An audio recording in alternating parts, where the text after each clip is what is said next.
मित्रों, रामायण सिर्फ भगवान श्री राम और रावण के युद्ध की कहानी नहीं है।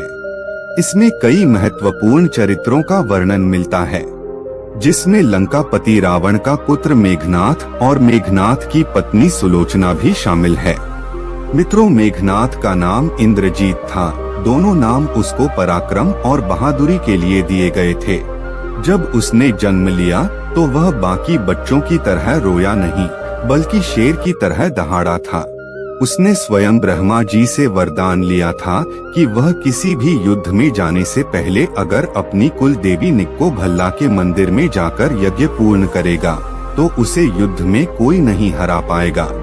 वो एक ऐसा महारथी था जिसने स्वयं नारायण रूपी श्री राम और लक्ष्मण को अपने नागपाश अस्त्र में बांधकर शत्रु सेना में हाहाकार मचा दिया था। जी हाँ मित्रों, हम बात कर रहे हैं इंद्र पर जीत पाने वाले इंद्रजीत की, यानी कि मेघनाथ की। मित्रों, यह तो हम सभी जानते हैं कि राम और रावण के बीच युद्ध में लक्ष्मण ने मेघनाथ का वध किया था। लक्ष्मण ने अपने बाण से मेघनाथ का सिर धड़ से अलग कर दिया था, लेकिन सुलोचना के सतत्व में इतनी ताकत थी कि मेघनाथ का कटा हुआ सिर भी जोर जोर से हंसने लगा था। मित्रों, क्या है सुलोचना और मेघनाथ की पूरी कहानी? अगर आप जानना चाहते हैं तो इस वीडियो को हमारे साथ अंत तक जरूर देखिएगा। तो नमस्कार मित्रों, स्वागत है आपका आज के इस नए वीडियो पर एक बार फिर। मित्रों, ऋषि विश्वश्रवा ने 2 विवाह किया था। पहली पत्नी इला विदा से श्री विश्वश्रवा को पुत्र के रूप में कुबेर की प्राप्ति हुई थी, और दूसरी पत्नी कैकसी से रावण, कुंभकर्ण, विभीषण और शूर्पणखा का जन्म हुआ था। इसमें रावण का विवाह मंदोदरी से हुआ था। मंदोदरी अप्सरा हेमा की पुत्री थी और महर्षि कश्यप के पुत्र मायासुर ने उन्हें गोद लिया था। मंदोदरी से रावण को जो पुत्र मिले उनके नाम मेघनाथ, महोदर, प्रहस्त्र, विरूपाक्ष और भीमक वीर थे। इनमें से मेघनाथ रावण और मंदोदरी का सबसे ज्येष्ठ पुत्र था। मेघनाथ के बारे में कहा जाता है कि वह महाबलशाली और महाप्रतापी योद्धा था। मेघनाथ के जन्म के समय रावण चाहता था कि उसका होने वाला पुत्र तेजस्वी और पराक्रमी होने के साथ साथ अमर भी हो। इसलिए मेघनाथ के जन्म के समय रावण ने सभी ग्रहों को अपने पुत्र की जन्म कुंडली के 11वें स्थान यानी लाभ स्थान पर रख दिया था। परंतु रावण की दुष्ट बुद्धि से परिचित शनिदेव ने अंतिम समय में अपनी चाल बदल ली और वे 11वें स्थान से 12वें स्थान पर आ गए, जिससे मेघनाथ अमर नहीं हो पाया। इस बात से क्रोधित रावण ने शनिदेव को अपनी लंका में कैद कर लिया था।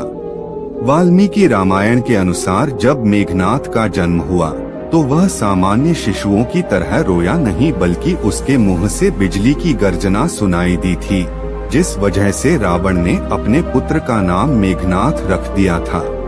मित्रों, मेघनाथ ने साक्षात महादेव से शिक्षा प्राप्त की थी।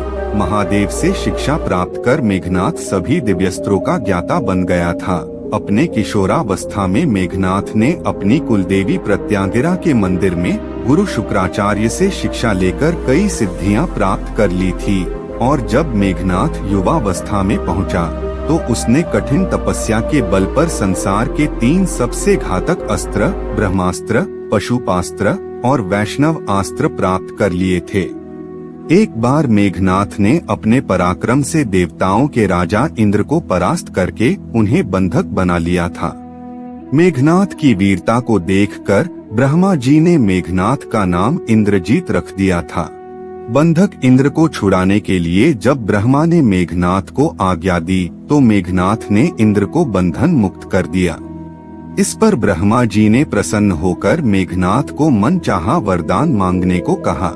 तब मेघनाथ ने ब्रह्मा जी से अमरता का वर मांगा, लेकिन ब्रह्मा ने कहा कि यह देना संभव नहीं है। इसलिए उन्होंने इसके सामान्य ही मेघनाथ को अन्य वरदान दे दिया। इस वरदान के मुताबिक कुलदेवी प्रत्यांगिरा के यज्ञ के दौरान मेघनाथ को स्वयं त्रिदेव भी नहीं हरा सकते थे और न ही उसे मार सकते थे। मेघनाथ एक पितृभक्त पुत्र था, इसलिए जानते हुए भी कि राम स्वयं श्री हरि विष्णु के अवतार हैं, फिर भी मेघनाथ ने अपने पिता का साथ नहीं छोड़ा। यहाँ तक कि जब उसकी माँ मंदोदरी ने उसे समझाते हुए कहा कि इंसान मुक्ति के मार्ग पर अकेले ही जाता है, तब मेघनाथ ने अपनी माता से कहा कि अगर पिता को ठुकराकर मुझे स्वर्ग भी मिले तो उस स्वर्ग को भी मैं ठुकरा दूंगा। मेघनाथ का विवाह सुलोचना से हुआ था। सुलोचना रामायण की एक ऐसी पतिव्रता और सती नारी थी जिसके गुण सीता और मंदोदरी से कम नहीं थे। सुलोचना का विवाह राक्षस कुल में जरूर हुआ था, लेकिन उसमें सभी गुण दैवीय प्रकृति के थे। जब राम रावण के युद्ध में रावण का भाई कुंभकर्ण मारा गया, तब रावण अपने पुत्र मेघनाथ को मैदान में उतारता है। मेघनाथ युद्ध में उतरते ही सुग्रीव और उसकी सेना पर भारी पड़ने लगता है। यहाँ तक कि राम और लक्ष्मण जी भी मेघनाथ की मायावी शक्ति से कमजोर पड़ने लगते हैं, क्योंकि मेघनाथ ने भगवान ब्रह्मा के वरदान के मुताबिक अपनी कुल देवी का यज्ञ प्रारंभ करने के बाद ही युद्ध शुरू किया था, जिस वजह से जब श्री राम और लक्ष्मण उस पर बाण छोड़ते हैं तो मेघनाथ का रथ गायब हो जाता है। मित्रों, इसी का फायदा उठाकर मेघनाथ राम और लक्ष्मण पर नागपाश छोड़ देता है। मेघनाथ के नागपाश से राम और लक्ष्मण दोनों मूर्छित हो जाते हैं। तभी राम और लक्ष्मण को होश में लाने के लिए हनुमान जी भगवान गरुड़ के पास गए और उन्हें लेकर आए।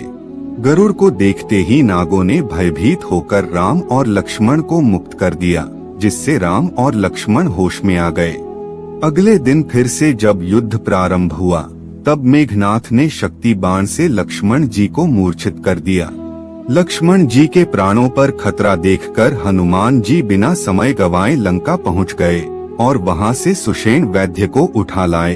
वैद्य ने लक्ष्मण जी की नब्ज टटोलकर राम जी को संजीवनी बूटी लाने को कहा।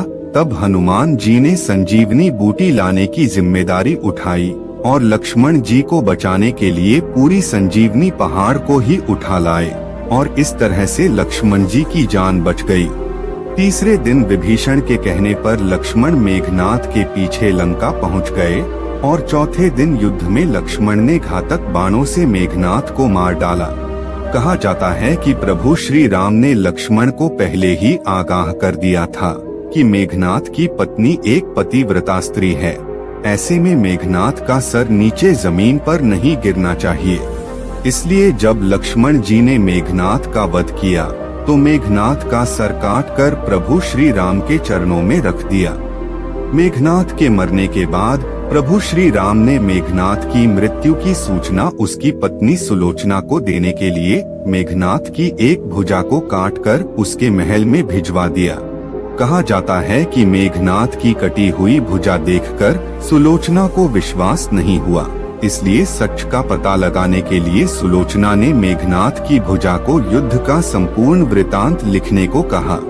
मेघनाथ के कटे हुए हाथ ने सुलोचना की बात का मान रखते हुए युद्ध का संपूर्ण वृतांत लिख दिया। साथ में मेघनाथ के कटे हुए हाथ ने लक्ष्मण का गुणगान भी लिखा।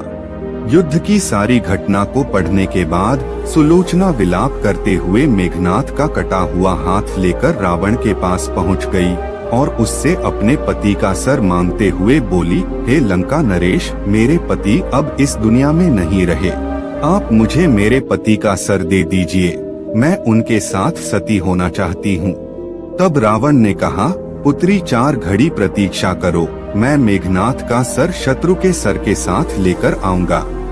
लेकिन सुलोचना को रावण की बात पर विश्वास नहीं हुआ, इसलिए वह मंदोदरी के पास पहुंची। तब मंदोदरी ने सुलोचना को सलाह देते हुए कहा कि तुम राम के पास जाओ, वह बहुत दयालु हैं, वह तुम्हारी इच्छा जरूर पूरी करेंगे। मंदोदरी की बात मानकर सुलोचना राम के पास पहुंच गई और अपना परिचय देते हुए बोली, हे प्रभु श्री राम, मैं आपकी शरण में आई हूँ, कृपा करके मेरे पति का सर मुझे लौटा दे ताकि मैं सती हो सकूं। सुलोचना की ऐसी हालत देखकर प्रभु श्री राम दुखी हो गए।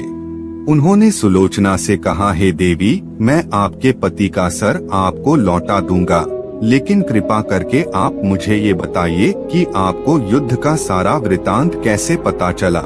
तब सुलोचना ने बताया कि किस तरह उसके पति के कटे हुए हाथ ने युद्ध का सारा वृतांत लिख बताया था। हालांकि सुलोचना की बात पर सुग्रीव को यकीन नहीं होता है, लेकिन प्रभु श्री राम को सुलोचना पर पूरा यकीन था। इसलिए वह सुलोचना से कहते हैं कि हे देवी, मुझसे आपका दुख देखा नहीं जा रहा है, मैं अभी आपके पति को जीवित कर देता हूँ। प्रभु श्री राम के मुख से अपने पति के जीवित करने की बात सुनकर सुलोचना कहती है कि हे प्रभु, मैं नहीं चाहती कि मेरे पति जीवित होकर इस संसार के कष्टों को भोगे। यह मेरा सौभाग्य है कि मुझे आपके दर्शन हो गए, मेरा जन्म सार्थक हो गया। अब मुझे जीवित रहने की कोई इच्छा नहीं है। आप मुझे बस मेरे पति का सर दे दीजिए, मैं उनके साथ सती होना चाहती हूँ। सुलोचना की यह बात सुनकर भगवान राम सुग्रीव को मेघनाथ का सर लाने के लिए कहते हैं, लेकिन सुग्रीव के मन में अभी भी सुलोचना को लेकर आशंका रहती है कि आखिर कैसे मेघनाथ के कटे हुए हाथ ने लक्ष्मण का गुणगान लिख दिया। इसलिए सुग्रीव सुलोचना से कहते हैं कि मैं प्रभु राम के कहने पर तुम्हारे पति का सिर तुम्हें लौटा देता हूँ, लेकिन मुझे तुम्हारी बात पर तभी यकीन होगा जब तुम्हारे पति का यह कटा हुआ सर फिर से हंसेगा। यहाँ सुलोचना के अस्तित्व की बहुत बड़ी परीक्षा थी, इसलिए वह अपने पति के कटे हुए सर से कहती हैं कि हे स्वामी, कृपा करके हंस दीजिए, यह मेरे अस्तित्व की परीक्षा है। कहा जाता है कि सुलोचना के इतना कहते ही मेघनाथ का कटा हुआ सर जोर जोर से हंसने लगा और इस तरह से सुलोचना अपने पति के कटे हुए सर के साथ लंका लौट आती है। वहीं समुद्र के किनारे मेघनाथ की अर्थी सजाई जाती है और सुलोचना धधकती अग्नि में अपने पति का सर लेकर अग्नि में बैठकर सभी के सामने सती हो जाती है। तो मित्रों, ये थी सुलोचना और उससे जुड़ी कहानी। क्या सुलोचना के जीवन से जुड़ी यह कहानी आपको पहले से पता थी?